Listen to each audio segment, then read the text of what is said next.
There were some real country people who went to the principal and asked, the father said, you know, what kind of classes is my son going to be taking? And she said, well, we have advanced classes for him. You know, of course, he'll have literature, and we have special math called trigonometry. Well, this real country father, he said, yeah, you know, he said, that's what my son needs. He needs a lot of help in that trigonometry. Well, the son was really embarrassed by this. You know, when you take aim, do you fire before you aim, or do you aim before you fire? It's interesting to me how God talks to the Corinthian church in 2 Corinthians, and after all of the correction that He had done in the previous book, they come to this book, and He said, look, I want you to aim. Keep your aim and focus toward heaven. Let's talk about this in just a moment. The law of thy mouth is better unto me than thousands of gold and silver. And now, Josh McCrary, the gospel is gold. In the Wild West, they used to settle things outside of court in a very strange way. Two cowboys would stand back to back. They take 10 paces away from each other. They turn around, and the first one to draw their gun is when the time is to go. And then what do? I know your first answer. You're going to say, fire! But you have to aim before you fire. You see, because if you don't aim before you fire, you risk dying. And I want to tell you today that God is writing to the church at 2 Corinthians, and it's weird how He describes this. It's like He said, I want you to take aim before you fire.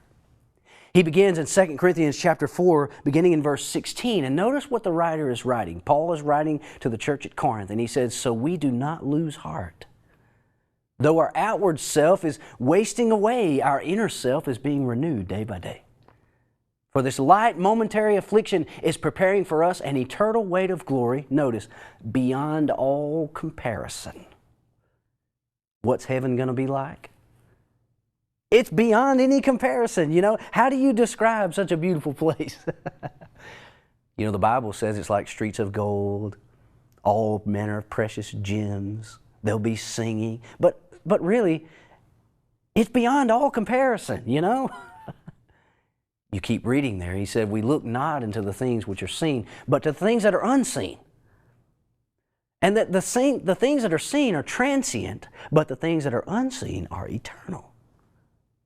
It's amazing to me, he's sort of directing the aim. You know, he said, look, I want y'all to now start focusing more on heavenly things and not earthly things. In chapter 5, you begin there in verse 6, and I'm going to give you 3 more verses before we begin. Here's what he said. So we are always of good courage, right? When we focus our aim towards heaven, he said, we're always of good courage. We know that while we are at home in the body, we are away from the Lord, for we walk by faith and not by sight. Once again, focusing on things of heaven.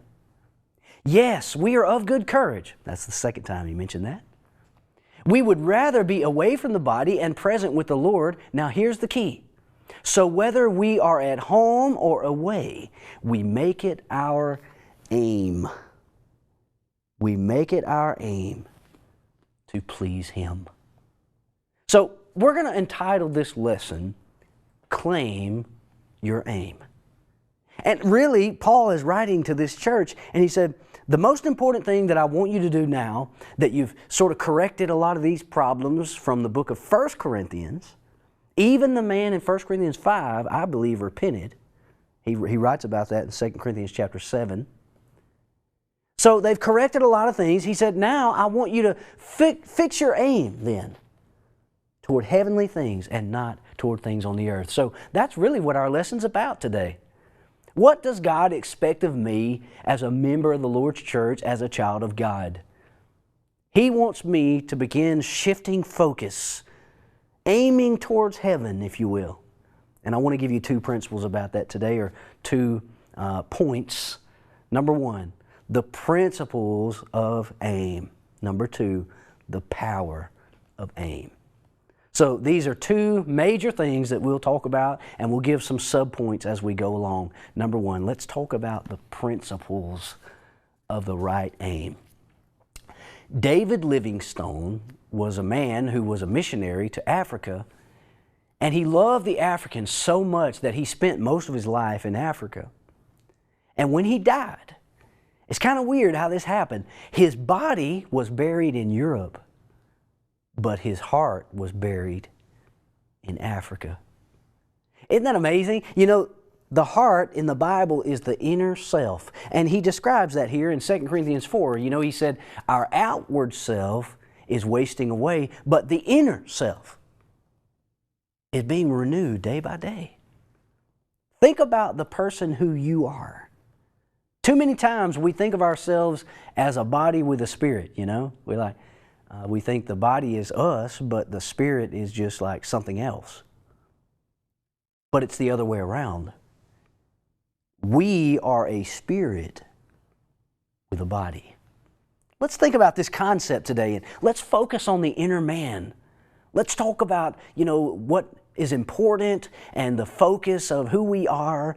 You'll notice that Jesus said in Matthew chapter 6 and verse 21, where your treasure is, what? There will your heart be also. So today, let's focus our treasure and our hearts toward aiming at heaven. Number one, the principle, number one, he said that this heart is on the inside. Notice verse 16, so we do not lose heart. Though our outer self is wasting away, our inner self is being renewed day by day. So he's describing two different natures of us as humans. We have outer and inner. And he said, I want you to shift focus inwardly on the inside. That's principle number one. I'm reminded of 1 Samuel 16:7 when the Bible says the Lord does not see as man sees. Man looks on the outer appearance, but the Lord looks where? On the heart. God is interested in who we are, not what we look like. You know? And too many times as humans, we're the other way around. Just like the nation of Israel, they liked having Saul as their king because the Bible says he was head and shoulders above every man in Israel. He was a warrior, and he was a big man, tall man. But God did not use Saul. God said, I have found a man after my own heart. There was a U.S. soldier who was in the war in Germany, and he was wounded very badly. He had crawled in a hole, and basically he was bleeding to death. And there was a German soldier that came along who was also seeking a place to hide. And the German soldier crawled in this hole, and guess who he found? He found that American soldier alive. He could have taken his pistol and killed that man, but he didn't. The German soldier gave the American soldier some water. He helped this American soldier get his wallet out of his pocket and open up the pictures that he had of his family. These two men shed tears together. The American soldier asked the German man, he said, please, please tell my family how much I love them. On that day, that German soldier did not see the American as his enemy. You know what he saw him as? He saw him as a father. He saw him as a husband. He saw him as a man who was loved. He saw him as a man who was just like himself. I want to tell you today, when you look around in the world, you see a whole world who is created in the image of God. And when we look at people in that way, we look at them for what's on the inside, we begin to see the importance of who they are. And that's why Jesus said, go into all the world, preach the gospel to every creature. He that believeth and is baptized shall be saved. He that believeth not shall be damned. Mark 16:15 and 16. That being that's on the inside is really who these people are. And I hope that we will love them like Jesus does. What does a heart do? When we talk about principles of the heart being on the inside, what does a heart do? Well, I'm going to give you three things quickly. Proverbs 23:7, as a man thinketh in his heart, so is he. It thinks. The Bible says that you love one another with a pure heart, fervently, 1 Peter 1:22. So the heart thinks, the heart feels. In Romans 6:17, he said, you have obeyed from the heart that form of teaching which was delivered you. The heart even makes decisions, right? It thinks, it feels, it makes decisions. This is the real you, not the blood pump. The being who you are, your spirit that makes up your personality, your decision-making process. All of these things come from the inside. Number two, principle number two, the heart is invisible. Look there in verse 18. He said, as we look not on the things that are seen, but to the things that are unseen. I want to ask you today, how many of you have ever seen a person die? I mean, you were literally there, maybe by their bed, or maybe even a tragedy has happened, and you were there, you were present when that person died. The weirdest and strangest thing. Did you ever see the spirit come out of that person's body? Well, no. No, the Bible describes it as being unseen. And in Ecclesiastes 12:7, he said, the dust will return to the earth from which it came. That is a dead body. But the spirit will return to God who gave it. But we don't see that happen. You know, you think about in Luke chapter 16, when Lazarus died, it says he was carried by angels into Abraham's bosom. But it's amazing to me, when someone dies who's a faithful child of God, we do not see those angels in the room, but they're there. That is so cool to think. How many times in the world it happens every day? And I wonder if you could just see for 1 minute how many souls are leaving the earth, what that would look like. But we don't. We don't see the angels, but we know they're there. We don't see the inner man, but we know it's there. Number three, principle number three, not only are these invisible, not only is it on the inside, but I love this, it is infinite. You look there in verse 18, he said, the things which are seen are transient, right? They're like temporary. But the things that are unseen, he said, are eternal. Infinite. I'm reminded of the story of the Velveteen Rabbit. And you may remember that the rabbit, he asked the horse how to become real. You know, his greatest desire was to actually be a real rabbit. And he asked the horse, how do you become real? The horse said, when you are loved by something that is greater than you, you become real. But it's amazing. He described this, and he said, it doesn't happen all at once, right? It takes a long time. And generally, by the time you're real, he said, most of your fur has been loved off. Your eyes are dropping out of their joints, and you look very shabby.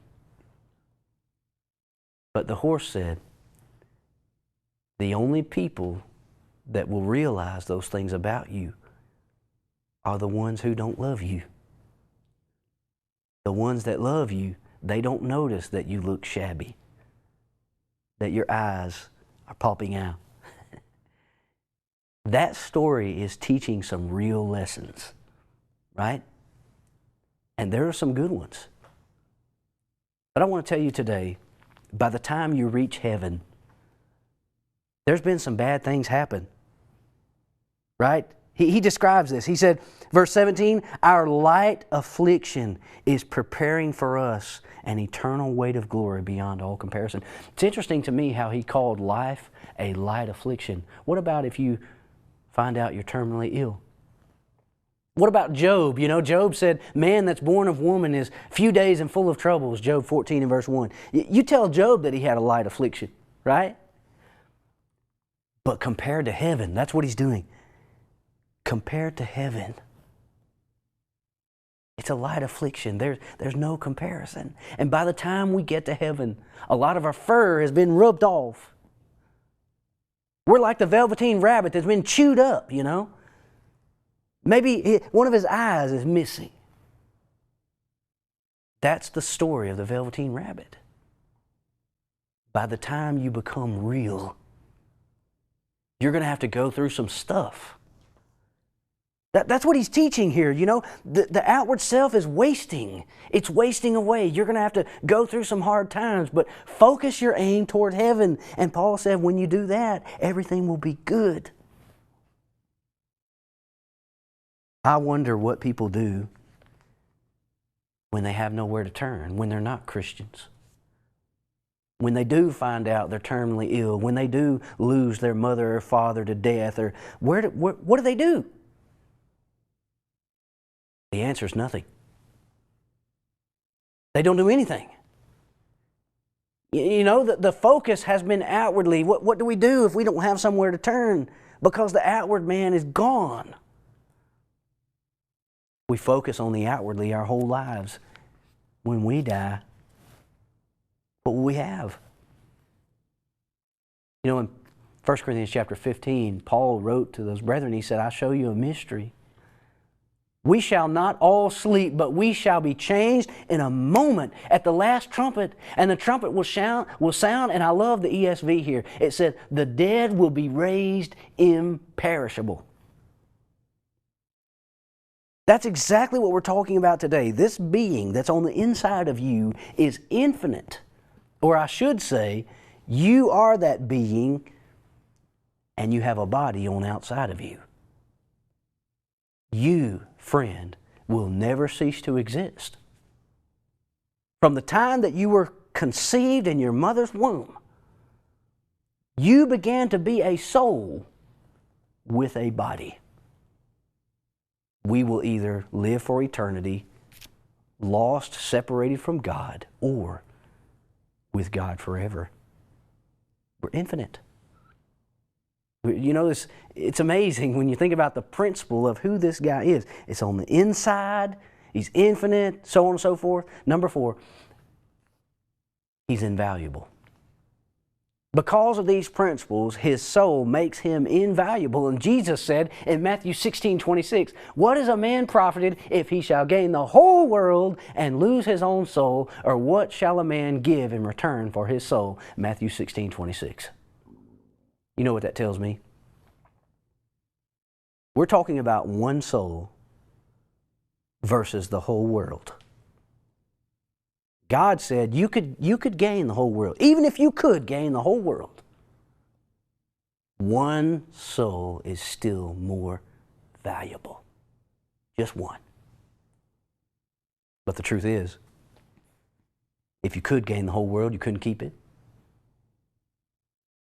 If you could gain the whole world, somebody else would come and take it from you. So really, it's not worth trying. That's the whole point. In 2 Corinthians chapter 4 and 5, he said, look, let's just aim towards heaven, and no matter what we experience on the outward, we will know that that will be gone one day, and we will experience eternity. There was a wealthy man who sold all of his possessions. And he was very rich, and he purchased this huge diamond, and he said, I'm going to move to another country and live and be so happy. So he was excited. You know, he had this huge diamond, and he put it in his pocket. He's traveling overseas on a ship, and he takes it out of his pocket, and he looks at it. He just cannot believe the rock that he has. I mean, he would just stare at it. He couldn't stop. And then he got a little more comfortable. He began to toss it up in the air. Next thing you know, he drops it. It bounces off the deck of the ship and goes overboard. You say, oh, preacher, I don't believe that. I mean, that would not really happen. It's happening every day. The most important thing that I have is who I am. I am an eternal soul. You, friend, are an eternal soul. And how many people in the world today are taking that most valuable possession that they have, the soul, and they get comfortable with it, you know, tossing it up in the air just like that stone. Friend, that story is happening all over the world.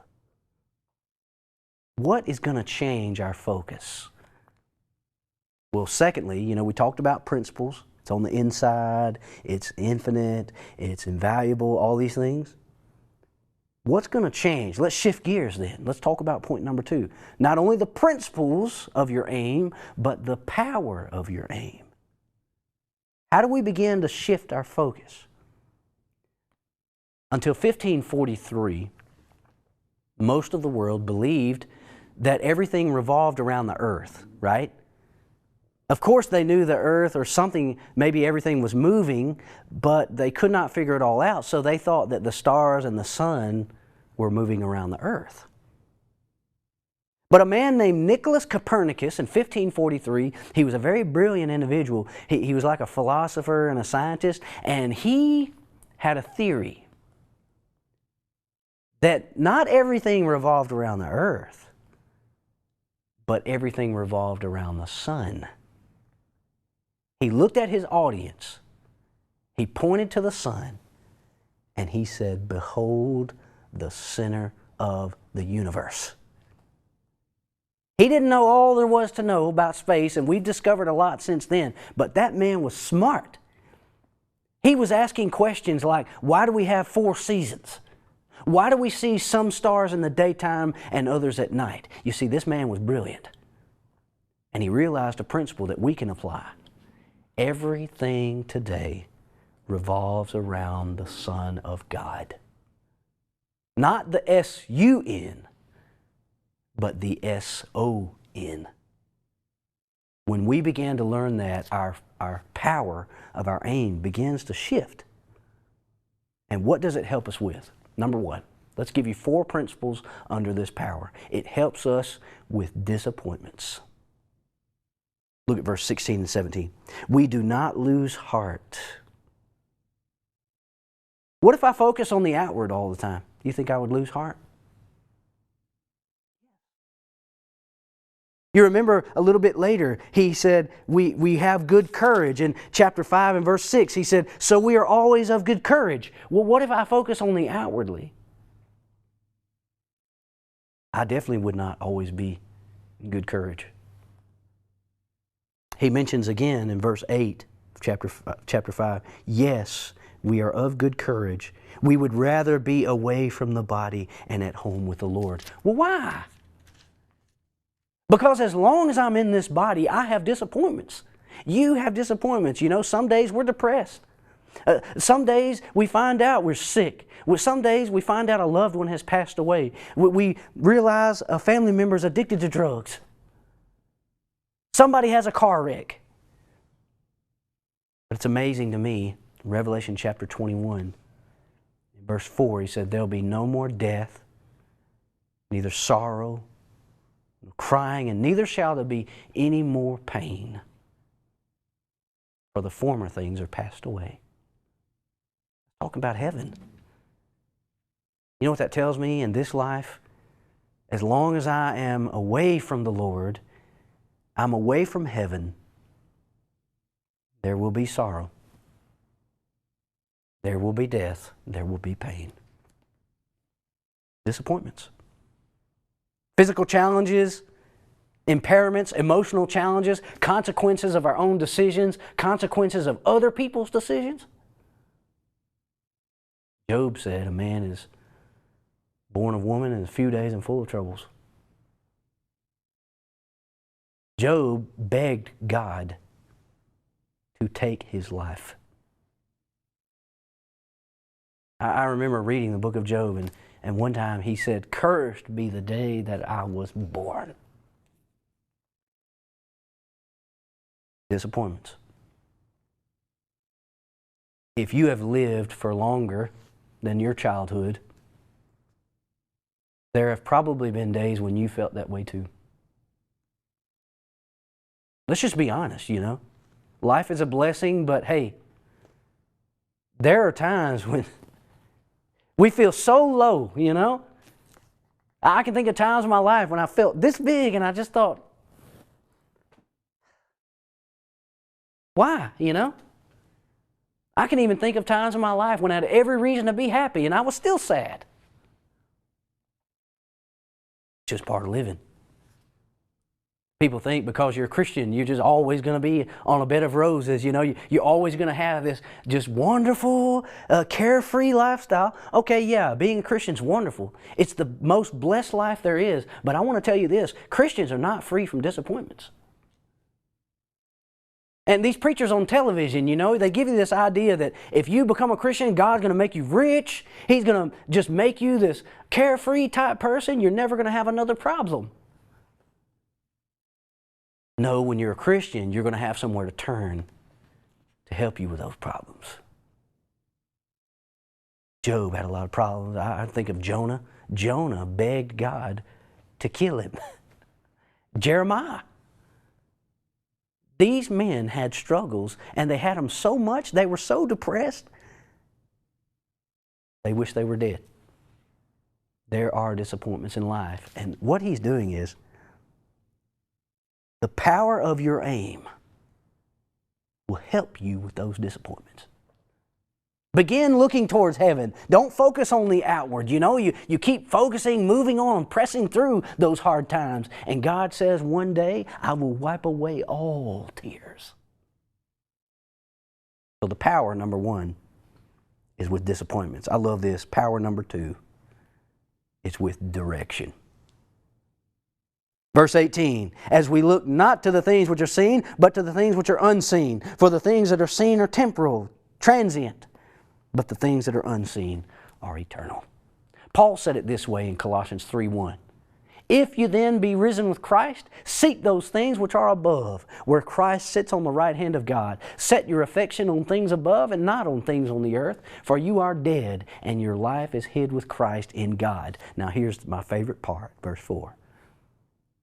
When you do those things, he said, when Christ, who is our life, shall appear, then shall you also appear with him in glory.